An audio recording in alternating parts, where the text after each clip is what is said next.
අර සින්දුවක් තියෙන ගලන ගඟක ජීවිතය කියලා. පැහැදිලිව ඇහුන්නේ නැද්ද? ගලන ගඟක ජීවිතේ. ඉතින් මේ කතාව ඇත්ත. අපේ ජීවිතෙත් හරියට ගලන ගඟක් වගේ. අද වීඩියෝ එක ටිකක් වෙනස් වීඩියෝ එකක්. ඉවර වෙනකම් බලන්න කියලා මම ආරාධනා කරනවා. මම කේවි. එක්තරා තරුණයෙකුට ඉන්නවා පෙම්වතියක් වසර 6ක ප්‍රේම සම්බන්ධතාවයක්. පාසල් කාලේ ආරම්භ වූ හරි ආදරේ කිසිම රණ්ඩුවක් නැතුව අනේ දෙදෙනා අන්‍යෝන්‍ය වශයෙන් තේරුම් ගන්න හරි ආදරණීය ලෙස ගලා යන ප්‍රේම සම්බන්ධතාවයක්. ඉතින් මේ කොල්ලගේ දුප්පත්කම නිසා කෙල්ලගේ පවුලේ අය කැමති වෙන්නේ නැහැ මේ කොල්ලට මේ කෙල්ලව කසාද බඳින්න.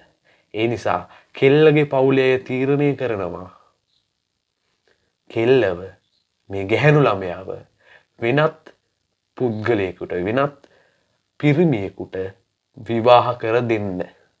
මෙයා තමයි මගේ කෙනා කියලා හිතන් ඉන්න ඒ පිරිමි ළමයට ඇයව අහිමි වෙනවා. කුමක් නිසාද?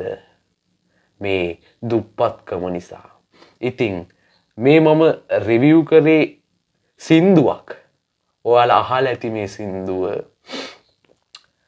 මනමාලියහුගේ පෙම්වතිය මාගේ ඉන්නා තැනක් වේ නම් දෙවියෝ රකීවා. ඉතින් බලන්න ඒ වසර 6ක ප්‍රේමයට ඇය වෙනකෙකු සමග විවාහ වුණත් ඔහු කියන්නේ ඉන්නා තැනක් වේ නම් දෙවියෝ රකීවා.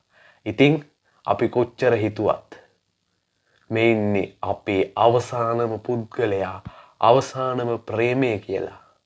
ඒක එහෙම නොවෙන්න පුළුවන්. මට තියෙන ලොකුම දුක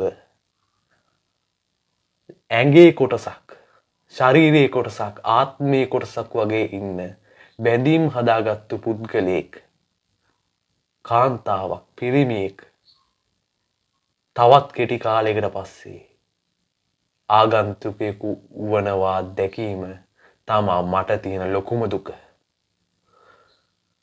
මං හිතනවා මේ වීඩියෝ එක ඔයාලට තේරෙන්න ඇති. සහ සින්දුව දැම්ම ගිහලා අහන්න චාමරි විරසිංහගේ මේ සුබ පැතුම් ඔබට මම කියනවා.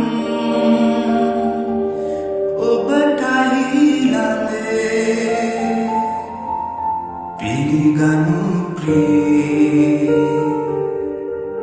මනමාලියුගේ පෙම්වතිය මාගේ ඉන්නා තැනක් වෙනම් දෙවියෝ රකීවා දෙවියෝ